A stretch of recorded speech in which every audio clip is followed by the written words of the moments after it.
It's always a pleasure to see you. Pleasure to see you. I enjoyed the movie very much because it's like so fascinating to talk about dreams and so challenging as well. I'm sure as an acting experience, it wasn't the easiest thing you've ever done.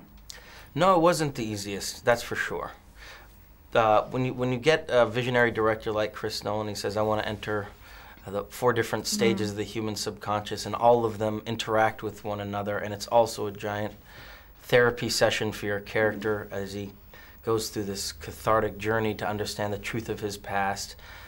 You immediately get excited, but you say, sure, that's going to be a lot of work and a lot of thought and an intense experience, and it was all of those things. But Absolutely. For me, it's a situation that it's an opportunity that you jump on, because it's not often where a studio will finance a film that is this existential, this cerebral, this sort of surreal, and give a filmmaker an opportunity to make that. And that's a testament to Chris Nolan and the visionary work that he's done in the past. Absolutely. It's nearly the kind of film where you don't need to do research, because I'm sure you don't leave it on the set. It follows you. You have dreams when you're shooting a film like that.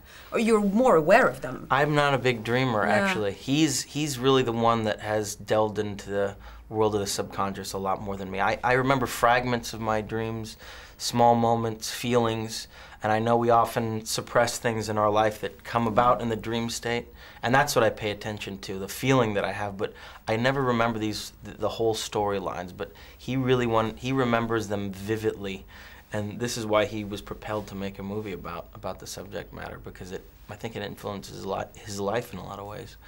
For him, it's also a heist film, which I didn't really think about, but it made me think of the fact that it's the kind of film that will be interpreted in so many different ways, and that adds to the fascination. Do you agree?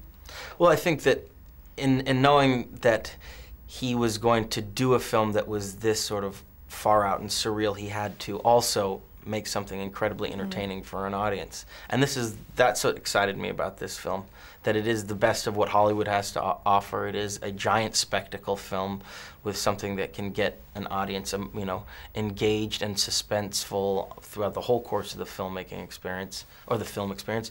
But it's also something that is completely bizarre and unlike anything they've ever, I don't think this is unlike any film that I've ever seen, certainly.